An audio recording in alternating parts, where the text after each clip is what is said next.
lá no primeiro século da era cristã, um homem chamado Eusébio de Cesareia. Eusébio de Cesareia, ele fez um livro maravilhoso chamado A História dos Hebreus. E o outro livro foi A História Eclesiástica. Eusébio de Cesareia, ele não era crente. Ele não era judeu, de fato. Ele era judeu de nascimento, mas ele não era 100% praticante. Ele assistia tudo o que acontecia no tempo de Jesus. E boa parte do que nós falamos dentro dessa faculdade de teologia, ou boa parte do que a gente crê como revelação, veio de Eusébio de Cesareia. Eusébio de Cesareia, ele estava como se fosse uma figura para provar tudo que existe. Lá na nossa escola, gente, Lucas, Shirley, Leninha, a gente já estudou sobre a Escola de Fundamentos do Reino, sobre bibliologia, e nós falamos que muita coisa de que nós sabemos hoje à luz da palavra veio dos pais da igreja, veio daqueles que estudaram, daqueles que viram o que aconteceu no tempo, que assistiram de camarote.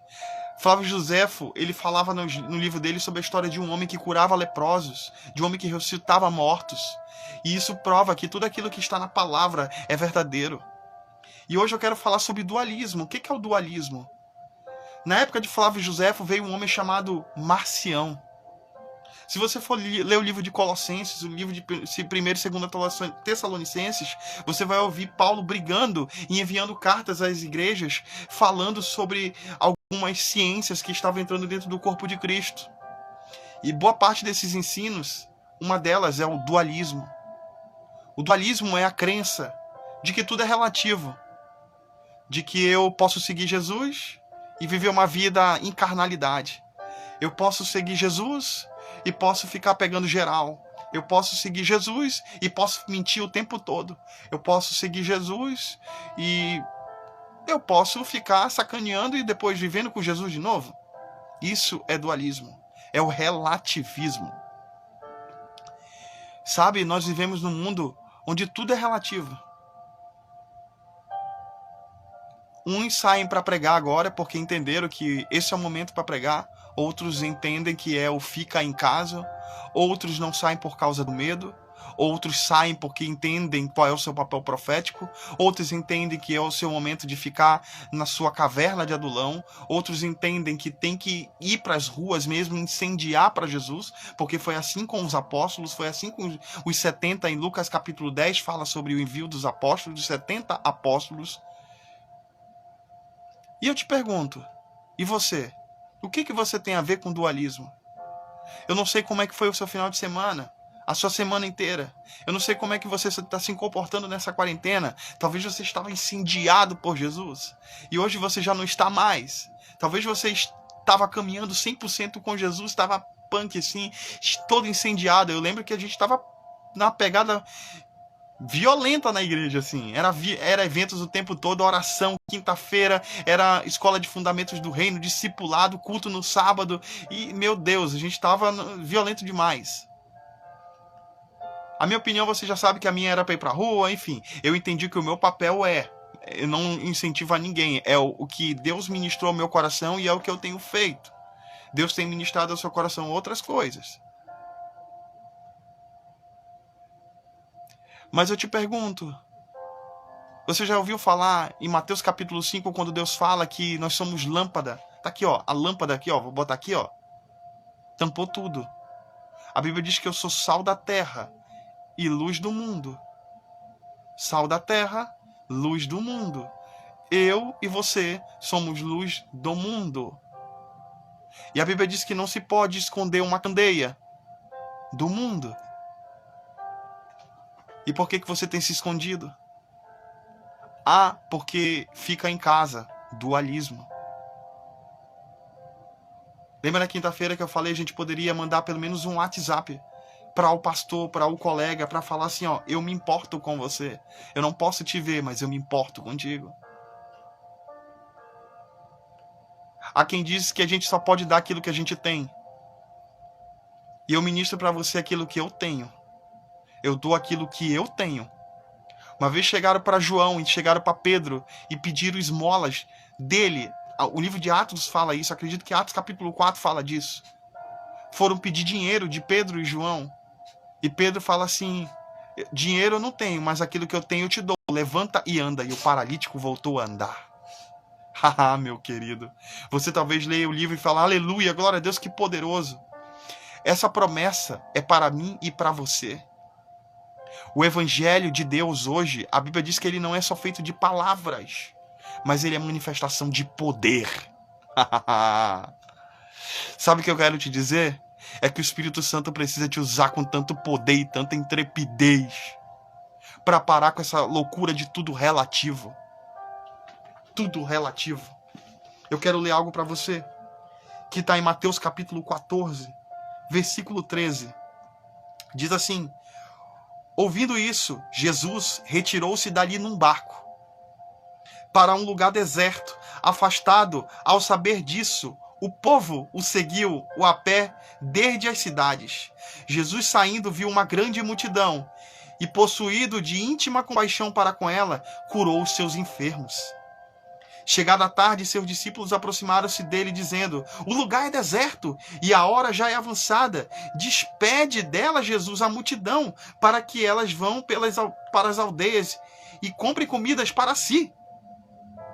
Jesus, porém, lhes disse: não é necessário que se retirem, dai-lhes vos mesmo de comer. Então lhes disseram: não temos aqui senão 5 pães e 2 peixes. Jesus disse: trazei-me aqui.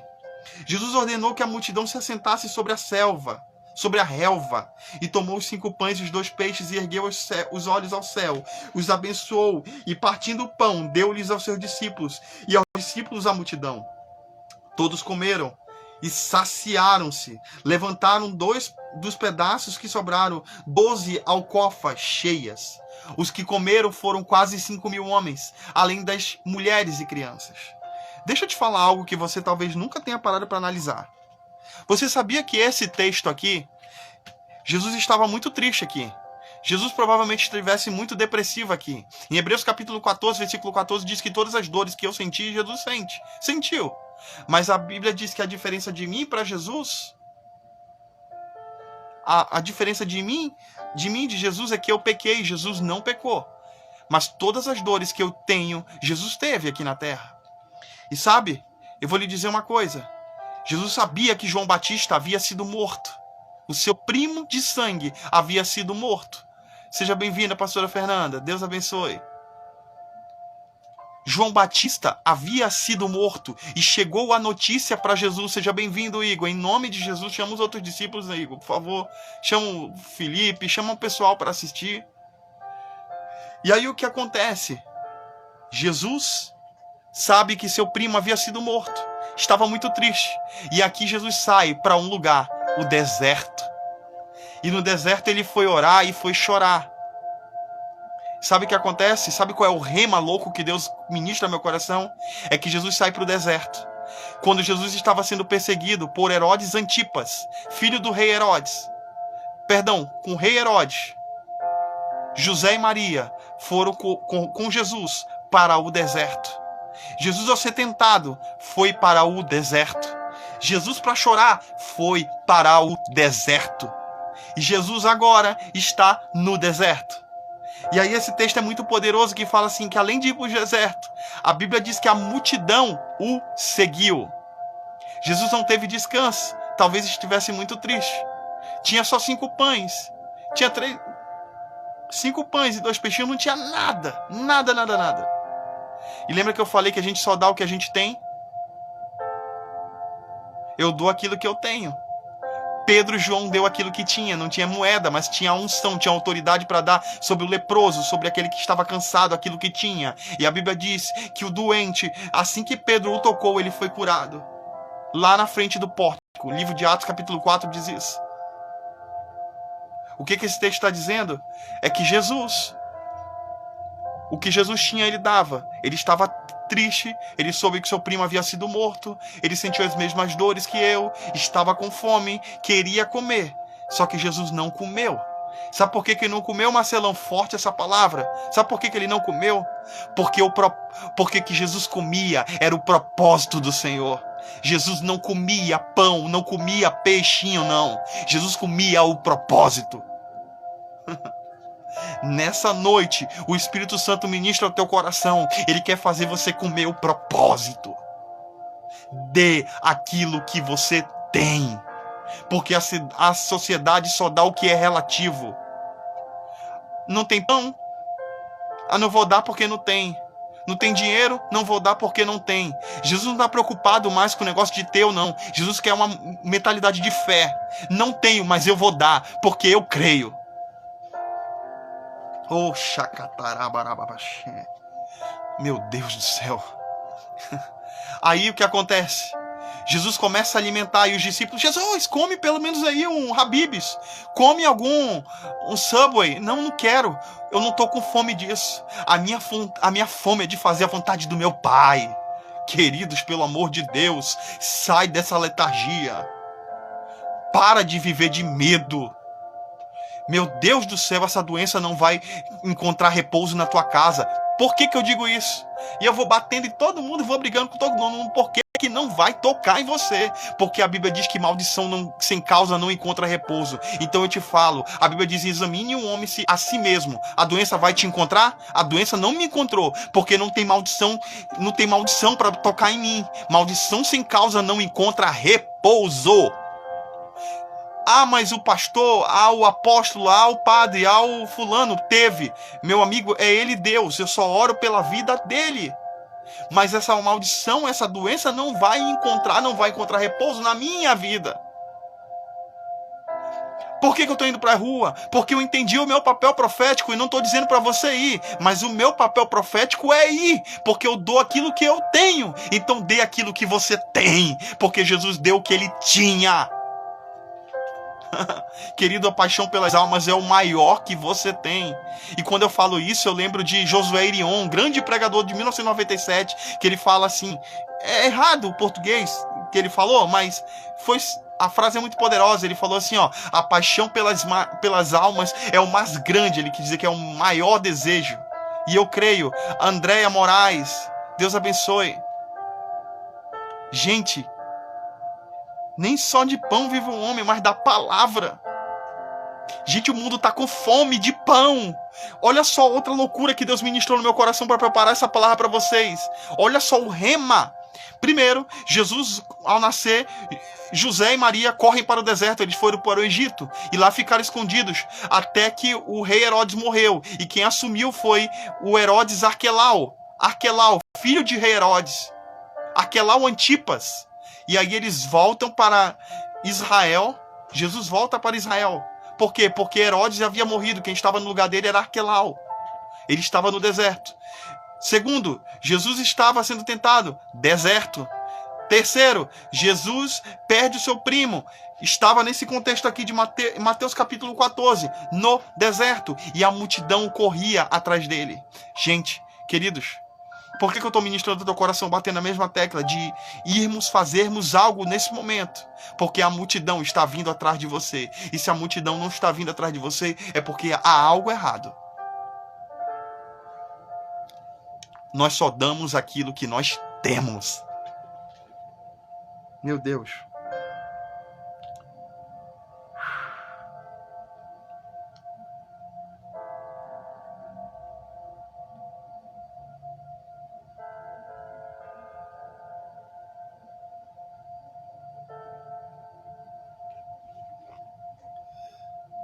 Sabe? Quando eu fazia faculdade, assim, quando eu estudava na minha primeira graduação, poucos sabem, a primeira faculdade foi de administração, eu abandonei o curso de administração. E nessa época eu tava numa pegada do primeiro amor total, assim, violento. Ninguém tocava. Eu tava numa pegada muito violenta. E foi nessa mesma época que eu ouvi falar de um homem chamado Low Engel, e um movimento chamado The Call, norte-americano, que hoje é o Descende, atualmente é o Descende. E ninguém me tocava, assim, não era tentado. Quando eu entrei na faculdade de jornalismo, eu vim saber de umas paixões carnais que me tiraram a distração. E eu só dava aquilo que eu tinha, só decepção às pessoas. Quando foi em 2007, reagindo ao assalto, que eu nunca vou esquecer. Pode dizer que eu sou louco, eu nunca vou esquecer. Quando Deus me livrou daquela morte lá, que a pessoa falou bem assim, ó, tu crê em Deus? Eu falei, manda Deus ir pra polícia que não sei aonde. Falou, se eu fosse você, pedia perdão, porque Deus te deu um livramento de morte muito violento. Eu falei, por que ele? A bala tá atrás da tua cabeça aqui, ó, no assento do teu carro. Eu vim entender que o meu papel era aquele, de falar do que Deus fez na minha vida de uma forma tão poderosa e radical. Nós somos cristãos, gente. Enquanto o mundo é assim, ó, eu faço porque todo mundo faz, eu faço porque a OMS manda, eu faço porque a ONU manda, eu faço porque o governador Wilson Lima manda, eu faço porque o nosso presidente, a Bíblia diz que todas as autoridades foram constituídas por Deus, sim, mas a Bíblia também me diz que eu, como servo do Senhor, sacerdote do Senhor, tenho um poder para julgar também, na mesma medida que me julgarem, eu também poderei julgar. Então, meu amigo, eu não sou compactuador só de que todo mundo manda, obedece a quem tem juízo e tudo mais. Não é bem assim. Reino de Deus não é assim. A Bíblia de Deus, a Bíblia diz que o evangelho não é só palavras, é manifestação de poder. Quando eu falo de manifestação de poder, gente, eu lembro de um homem chamado T.L. Osborne. Quem já ouviu falar naquele livro, Curar Enfermos, Expulsar Demônios? T.L. Osborne é a maior influência daquele televangelista R.R. Soares. A história conta que T.L. Osborne estava no país da África. E enquanto ele estava no país da África, o Espírito Santo sacudia o seu espírito, sacudia o seu coração. E enquanto ele estava no hotel, o Espírito Santo falou no ouvido dele, sai daí, tira a tua sandália, vai descalço e vai no caminho que eu vou te indicar. E aí T.L. Osborne saiu andando naquele sol quente lá naquela cidade da África. E ele entra dentro de um estádio. E nesse estádio, no estádio de futebol americano, várias pessoas estavam lá impondo as mãos sobre uma bebezinha. Essa bebezinha estava com uma sacerdotisa da religião lá, pagã, bruxaria de lá. E eles estavam orando a sua divindade para que aquela criança ressuscitasse. A filha da maior sacerdotisa daquele país havia sido morta. T.L. Osborne entra no meio do estádio e o Espírito Santo fala, pede licença e toma essa criança. E ele pediu licença da senhora e todo mundo começou assim, o pessoal com terçado, o pessoal com arma, o pessoal com pedra, ficar assustado, um gringo fazendo isso. E ele pegou a criança e ele fala no idioma daquela mulher. Não me pergunte como, se ele era americano, como é que ele falou o idioma. Não me pergunte. Semeando vida e amor, seja bem-vindo em nome de Jesus. Fabão, meu irmão, Deus te abençoe em nome de Jesus. Fala comigo no direct depois, meu irmão. E aí, gente, T.L. Osborne pega e levanta aquela criança e ele fala, Espírito Santo de Deus, Espírito de vida vem. E todo mundo orando, a bruxa falou bem assim, que se você fizer alguma coisa com a minha filha, você vai ser morto. E ele estava lá estado de medo, mas a sua coragem era o mais grande que ele tinha. O seu posicionamento, aquilo que ele tinha que dar. Ele levanta a criança e fala, Espírito de vida. Quando ele fala, vem, aquela criança deu dois pulos assim. Todo mundo ficou assustado. Deu 2 pulos. Aquela criança, na terceira vez que ele fala, Espírito de vida vem, aquela criança ressuscita nas suas mãos. Eles estavam horas e horas clamando para que seu Deus, o seu demônio, a sua divindade ressuscitasse aquela criança. Um homem com um posicionamento de fé, uma autoridade violenta no reino do Espírito, só fez falar, Espírito de vida vem, aquela criança ressuscita. Quando aquela criança ressuscita e a criança vem, a mãe já chorando, a criança sem os olhos, porque a criança não havia nascido sem os olhos, eram 2 buracos. Lembra do olhinho de vidro? Pois era 2 buracos. E aí ele olha aquilo, levanta o ar, aquela criança já viva, e ele fala, Senhor, faz um milagre. A história conta, a Bíblia não, a história conta, leia o livro, Curar Enfermos e Expulsar Demônios, pelo amor de Deus, leia esses livros para ativar a tua fé. Os olhos daquela criança esbugalharam para fora, vieram para fora os olhos. Gente, isso acontece para quem é diretor da Ama Capariz, da Rinodê. Isso aí é só triplo diamante. Não, meu irmão, isso é para você, querido. Esses homens não eram conhecidos, se tornaram por seu posicionamento de fé. Não é bispo, não é pastor, não é apóstolo, não é padre, não é ninguém que vai determinar a sua fé. A Bíblia diz que o evangelho é manifestação de poder. Então, quando você está indo na rua, quando você está usando lá, como você já tem visto no vídeo lá, eu ministrando na rua, aquilo ali no mundo do espírito está sendo estrondo, meu querido. Isso que a gente está fazendo aqui está sendo estrondo. Eu sei das mensagens que eu recebo, eu sei das mensagens no direct que eu recebo, eu sei de mensagem da gente da igreja que fala comigo, que não tem coragem de falar lá, mas fala comigo no direct. Sei das promessas que Deus tem prometido ao meu coração, tem prometido a muitos de corações dos senhores que estão assistindo essa live. Nós não nascemos para vivermos assim na média. Nós nascemos para viver acima da média. Por que eu falo isso? 1 Colossenses.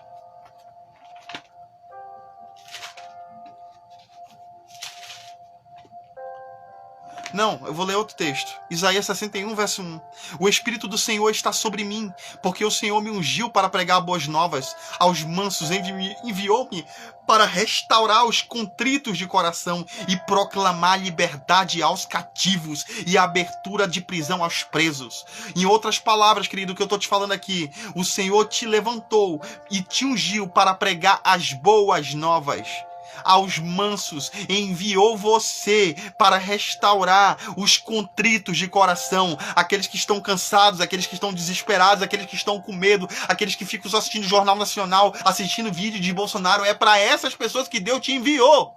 Não para você brincar só de Bolsonaro, é para você falar a verdade. Não é para você ficar trocando vídeo, não. Ai, Bolsonaro isso, Bolsonaro. Isso é muito chato, gente. Nós temos que orar pelas nossas autoridades, mas a gente não viveu. Nós não somos fake news, nós não somos trocas, nós não somos lobbies políticos, nós somos sacerdotes do avivamento, nós temos que levar mensagem de vida.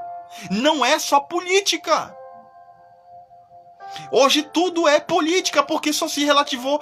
A gente não tem mais uma vida com Deus, a gente tem uma vida só com Bolsonaro, uma vida com a política, porque Bolsonaro quer livrar o povo, porque Bolsonaro... Meu irmão, ore pelo presidente, mas pare de ficar só mandando vídeo de Bolsonaro. Eu não gosto que mandem pra mim. Eu não gosto, porque eu tenho internet em casa, eu assisto os vídeos. Eu tenho meu posicionamento com relação ao Bolsonaro. Eu quero palavra de Deus. Eu preciso a Bíblia diz que eu tenho que trazer à memória aquilo que me traz esperança. E o que me traz esperança não é só o Bolsonaro. O que me traz esperança é saber que Deus vai fazer algo infinitamente maior do que aquilo que eu vejo, daquilo que eu penso. Meu Deus.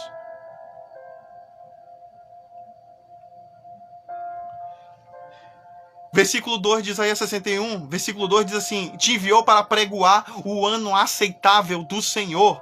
Gente, dizem que esse é o pior ano de 2020. Disseram que esse ano é um ano fadado ao fracasso. Meu querido, fadado ao fracasso para quem acredita que isso aí é fadado ao fracasso. Porque é o ano da minha restituição. É o ano do meu milagre. É o ano que o Senhor ministrou meu coração para publicar o meu livro. É o ano que Deus talvez esteja ministrando para você sair das 4 linhas. É o ano que o Senhor está te entregando o ministério. É o ano que o Senhor está falando assim, ó, sai dela, povo meu. Tô te levando para uma terra boa que eu te mostrarei. É o Senhor o Senhor tem ministrado ao meu coração isso. Que o meu tempo está chegando. Que se eu não somo, eu só espalho. Então meu lugar não é ali. Talvez o Senhor esteja ministrando ao teu coração. Versículo 3, ele te enviou para ordenar acerca dos tristes de Sião. Os tristes de Sião é essa população. O Senhor te levantou para ungir, para pregoar boas novas aos mansos. Te enviou para restaurar os contritos, para proclamar liberdade aos cativos e abertura de prisão aos presos. Pelo amor de Deus, esse é o ano da tua colheita, querido. Ah, eu faço isso porque meu pastor disse que eu tenho que fazer. Ah, eu faço aquilo porque Bolsonaro diz que é legal. Eu faço isso porque o líder de célula fala que é legal. Eu faço isso porque todo mundo faz. Para de ser dualista. Viver porque o mundo fala. A Bíblia diz que eu sou sal da terra e luz do mundo. E eu vou te dizer uma coisa. Quem é o amigo do pastor de verdade? Não é o pastor Márcio, meu melhor amigo. E eu não sou o melhor amigo do pastor Márcio. Muito melhor que conhece o pastor Márcio não sou eu. É a pastora Fernanda, que está com ele aí. Mas sabe quem é o melhor amigo da pastora Fernanda e do pastor Márcio? Não é nem um nem o do outro. É isso aqui, ó. É o travesseiro, porque é quando eles deitam, é quando o nosso bispo deita, é que lá ele pode dialogar com si próprio. Cara, eu pisei na bola. Cara, eu fiz a coisa certa. É o travesseiro. E nessa noite eu quero conversar com você. Se você está fazendo tudo motivado ao que todo mundo faz, você está vivendo na média. Jesus não está chamando gente para viver na média. Jesus chamou gente para viver acima da média. Vou lhe provar isso. Antes de terminar.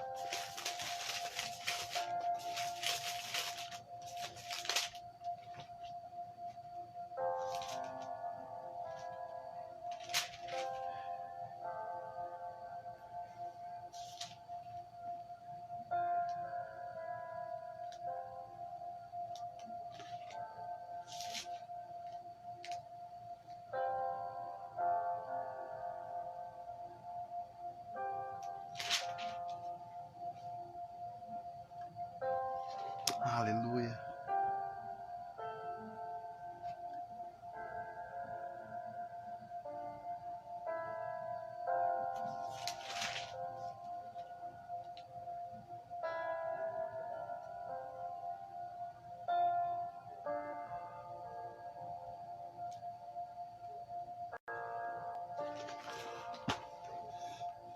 Gente, presta atenção. Olha só. Esse é o ano da colheita. Esse momento é o momento que as pessoas estão suscetíveis. Mateus capítulo 6, versículo 14 diz assim: porque se perdoardes aos homens suas ofensas, também vosso Pai Celestial vos perdoará. Se porém não perdoardes aos homens suas ofensas, também tampouco vosso Pai perdoará vossas ofensas. Em outras palavras, sabe? Você está na quarentena agora, talvez você não está saindo de casa, você só está indo para uma padaria, você não tem nem ido pregar o evangelho porque tem muitos que têm vergonha. A Bíblia diz que se você tiver vergonha, o Senhor vai ter vergonha de você naquele dia. Sabe, o Senhor está falando assim, ó, você tem raiva do Chiquinho, da Maria? Esse é o momento. Peça perdão, vá lá pedir perdão a ele. Cara, pega o WhatsApp, peça perdão de quem tu magoou, ou daquela pessoa que te magoou, libere perdão, porque a Bíblia diz, olha só, porque se perdoardes aos homens suas ofensas, também vosso Pai Celestial vos perdoará. Se porém não perdoardes aos homens suas ofensas, também vosso Pai não perdoará vossas ofensas.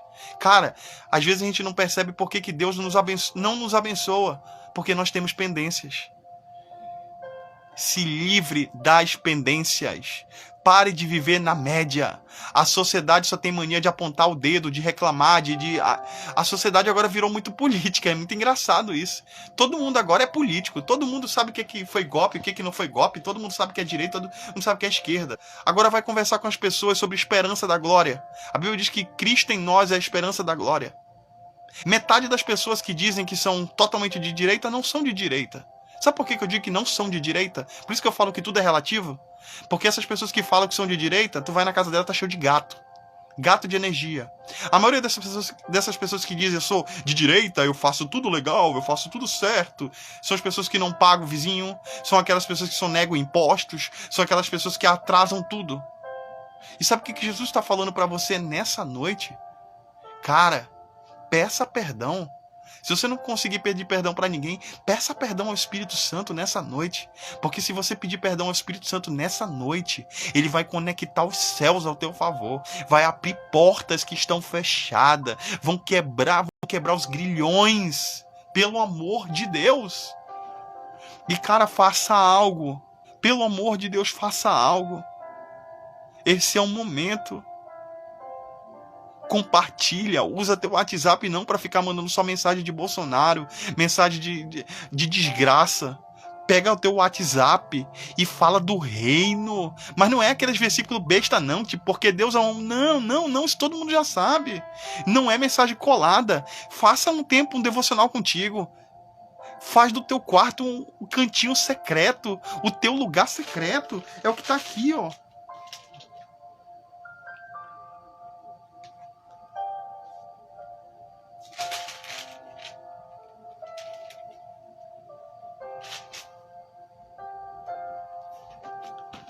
teu lugar secreto, Mateus capítulo 5.